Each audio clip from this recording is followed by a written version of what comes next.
ये ऐसा एक सुरक्षा है सीएए के वजह से कि इस देश के नागरिक जो है, जो मुसलमान है, उनको अगर आप बचाना चाहते हो तो बाहर से दंगा फसाद करने वाले लोगों को अंदर आने से मुसलमानों को रोकना पड़ेगा। और उन मुसलमानों को रोक रहे हैं जो उनके खुद के इस्लाम देश को धक्के मारकर निकाल दिए हैं। मोदी भाई का और ये उनका जो निर्णय था, अभी मुंह में जो है बोलने लग गए हैं, तो आप औरंगजेब का नाम ले लीजिए ना। उन्होंने कौन सा कोई अच्छा करे? आपके मुंह से कभी औरंगजेब का नाम नहीं आता। उन्होंने इतने सारे कत्ल करे हैं, हिंदुओं का नहीं आता। आप उन पर तरस नहीं आता। और हमारा प्रधानमंत्री जी से और उनका इस सारे सिटीजनशिप अमेंडमेंट एक्ट में सारे मुसलमान भाई लोगों को एक बात उनको समझना चाहिए कि 31 दिसंबर 2014 यानी 2014 के पहले एक दिन भी पहले आए सो सारे भाइयों को ये लागू नहीं है। लेकिन 2014 दिसंबर 31 के बाद जितने भी मुसलमान अपने अपने आजू बाजू के मुसलमान देशों से, इस्लाम देशों से आए हुए हैं, उनको यहाँ पे सिटीजनशिप नहीं मिलेगी।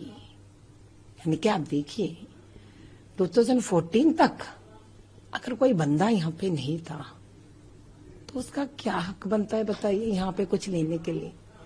जो मुसलमान यहाँ पैदा हुआ है कब से, उतने कई सालों से उनके दादा परदादा ये सारे लोग यहाँ रह चुके हैं, उनको जो मिलना चाहिए हक, आप उसको हक छीन कर भला क्यों आज नए आए हैं आप उनको कैसे दे सकते? और ऊपर से पता नहीं कौन आ रहा है वहां से, इधर से उधर से।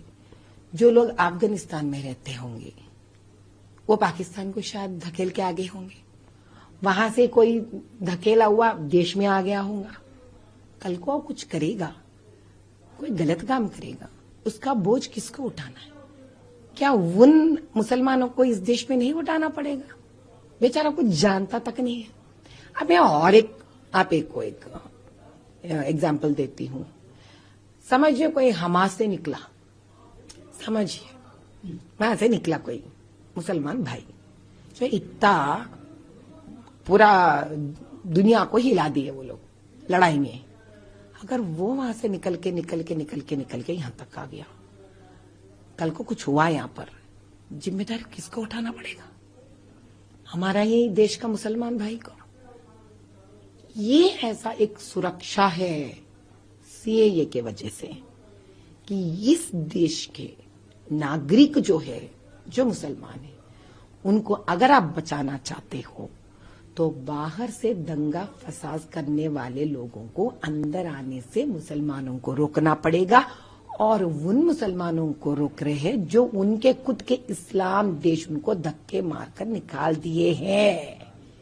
अगर ये बात लोगों को समझाया नहीं जा रहा है ठीक तरह से, तो वो लोग गलत काम कर रहे हैं, खुद के कौम के लिए उनका रोजी रोटी छीन ले रहे हैं। हम यहाँ के साथ कैसे देखते हैं उनके स्टेटमेंट को? सब एक बात हमको समझना पड़ेगा कि गॉडसे जी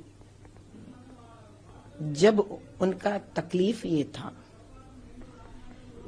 पहली बात तो इस देश का बंटवारा करना, किसी को ये दिक्कत नहीं थी कि भाई बहन बनकर पूरे हिंदू मुसलमान पूरे देश एक बनकर जिए।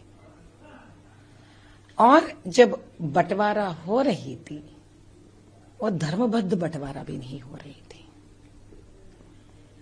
और आपको पता है कि उन्होंने किसी भी प्रकार के मुसलमान से कुछ नहीं वैर दिखाया। उन्होंने गांधी जी से उनका एक शिकायत था, मात्र गांधी जी से। लेकिन क्या हुआ? सारे मुसलमान तब भड़काया गए थे और गाडसे जी के जैसे कई लोगों का कत्ल किया गया था। आप उस को लेकर बिल्कुल जिसका कुछ तुलना नहीं है, कुछ लेना देना नहीं है, कोई संबंध नहीं है मोदी भाई का और ये उनका जो निर्णय का, अभी मुंह में जो है बोलने लग गए हैं, तो आप औरंगजेब का नाम ले लीजिए ना। उन्हों कौन सा कोई अच्छा करे, तो आपके मुंह से कभी औरंगजेब का नाम नहीं आता। उन्होंने इतने सारे कत्ल करे हैं हिंदुओं का नहीं आता, आप उन पर तरस नहीं आता। तो उन्होंने जितने मंदिरों को तोड़ फोड़ करे तब आपको नहीं लगता अरे मेरे हिंदू भाइयों का तोड़े, मेरे हिंदू भाइयों का मंदिर बदल दिए, तो इसके बारे में आपका आवाज तो नहीं निकलता। तो निकलेगा किसका, आप कहां से निकलेगा आवाज आपको? सिर्फ वो सारे हरकत करके दिखाने के लिए जिससे आपका वोट बैंक बढ़ जाएगा, जिससे आप अपने खुद के मुसलमान जानते हैं भैया कि आज उनके लिए 40 सालों में कुछ नहीं बदला। 4000 के तनख्वाह लेते हैं मस्जिदों में, बताइए तो सही आप क्या मिलता है 4000 से? आप वक्फ बोर्ड है, अपील कर सकते थे स्टेट से, सेंट्रल से अपील कर सकते थे, उनके बच्चों के लिए कुछ कर सकते थे। ये मुद्दा में एक बार भी वो बात करते नहीं सुना मैंने।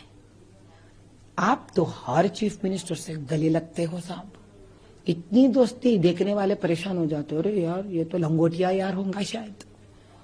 इतना जब प्यार और दोस्तानी है तो आपको सबसे पहला क्या करना चाहिए? जो है यहाँ पे मुसलमान उनका कदर करो आप, पहले उनकी गरीबी गरीबी के बारे में सोचो आप। भाई मैं और एक बात बताती हूँ आपको, ये इतने सारे बातें करते हैं ना, जीएचएमसी में जो बजट निकलता है ना, सबसे ज्यादा फंड किसको होता है? साउथ जोन को होता है सबसे ज्यादा हर बार। अब ये ऊपर वाला जाने कि इतने फंड जब सबसे ज्यादा साउथ जोन यानी कि हैदराबाद ओल्ड सिटी को जाता है कॉन्स्टिट्यूएंसी को, फिर भी यहाँ पर ना कोई नाला सा ठीक होता है, लाइट्स तो अभी भगवान जाने वहां पे ना पोल होता है ना लाइट जलता है। तो किसके जेब भरने के लिए सारे बजट जा रहे हैं? इनके बारे में बात करने वाला कोई नहीं है, इसलिए आप बार बार जो उन नाम पूरे निकालते आप फिरो। जो पैसे आप उठा रहे हो गवर्नमेंट से, जो पैसे आप उठा रहे हो वक्फ बोर्ड से, पहले बताओ उसका हिसाब आपने किस अपने मुसलमान भाइयों को पसमंदों के लिए खर्च करे आप। फिर बाद में बात करना उन मुसलमानों के लिए जो खुद के देश से धक्का मारकर निकाले गए हैं। अपनों के लिए रोना सीखिए साहब। हम हैं यार अपनों के लिए तकलीफ, हमको तकलीफ होता है जब अपने मुसलमान यहाँ तकलीफ में होते हैं। आप इनके लिए मत रोइए, आप धक्के मारे से लोगों के लिए रोइए आप। एनपीआर एनआरसी वही तो कह रही हो ना भैया, एक इल्जाम लगाने से पहले आप सोचिए तो सही, आपका क्या जिम्मेदारी है? अपने देश का माइनॉरिटी को बचाना, या बाजू के देशों का माइनॉरिटी को, मुसलमानों को बचाने का ठेका लिए क्या आप? बाकी के देश के तो माइनॉरिटीज नहीं है ना। या पाकिस्तान में मुसलमान माइनॉरिटी है, बांग्लादेश में माइनॉरिटी है, बताइए आप, नहीं है ना। तो जिस देश ही उनका है, आप क्यों भाई इतना रो रहे हैं उन लोगों के लिए? पहले खुद के देश के माइनॉरिटी के बारे में रोइए ना, उनका मुद्दा उठाइए ना। जो मेजॉरिटी है, जो मुसलमान देश है, ये क्या जाती है मेरे सब पाकिस्तान में मुसलमान जिनको धक्का मारे आप उनको माइनॉरिटी बना रहे। उनके देश में वो माइनॉरिटी नहीं है, अब उनको माइनॉरिटी बना रहे।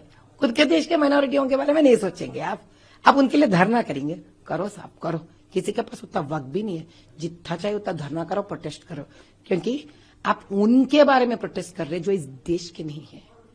जो इस देश के है शायद आप उनके लिए करते ना, अच्छा लगता होगा। अगर आप प्रोटेस्ट करते थे मोदी भाई से पहले वो जो इंस्टेंट ट्रिपल तलाक है ना, जो शरिया में भी नहीं है, अगर आप उसके लिए करते थे प्रोटेस्ट कि मोदी भाई मैं प्रोटेस्ट कर रहा हूं अपने लड़कियों के लिए, जो इंस्टेंट ट्रिपल तलाक जो शरिया में भी नहीं है हमारे लिए, जाती हो रहा हमारे लड़कियों के लिए, अब तब प्रोटेस्ट करना था। अब तब प्रोटेस्ट करना था कि भाई आपके हिंदू के औरत और लड़कियों के तो हक मिलता है मैके में बराबर लड़कों को दिए जैसा, हमारे में नहीं है, अब हमारे लिए क्यों नहीं देते? अगर उसके लिए प्रोटेस्ट करते थे ना, बड़ा ही मजा आता था मेरे लिए। 33% औरतों के लिए मोदी भाई पॉलिटिक्स में देते हैं परसेंटेज रिजर्वेशन।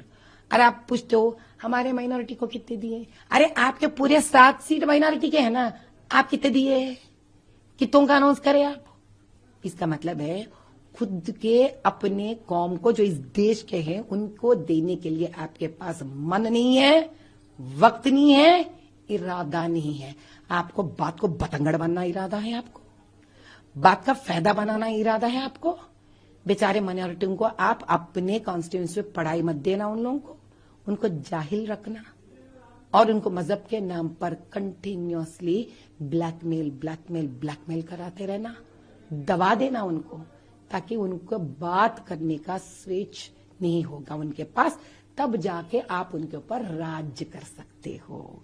जिस दिन आप इन सारे पसमंदा और मुसलमान भाई बहनों को पढ़ाई दोगे ना, जिस दिन आप मेट्रो रेल चलने देंगे ना, जिस दिन आप पूरे लोगों के कॉलेजेस बनाने लग जाओगे ना, यही मुसलमान भाई बहन ठहर के आपसे सवाल करने लग जाएंगे। इसलिए आप यहाँ के माइनॉरिटीज को ऊपर उठने नहीं दे रहे हो, और मुसलमान देश जो जहां पे मुसलमान माइनॉरिटी तक नहीं है उनको आप यहां लेके आना चाह रहे हो, ताकि आपका काम हो जाए, आपका पावर पॉलिटिक्स बने रहे, आपका वोट बैंक तगड़ा बने रहे।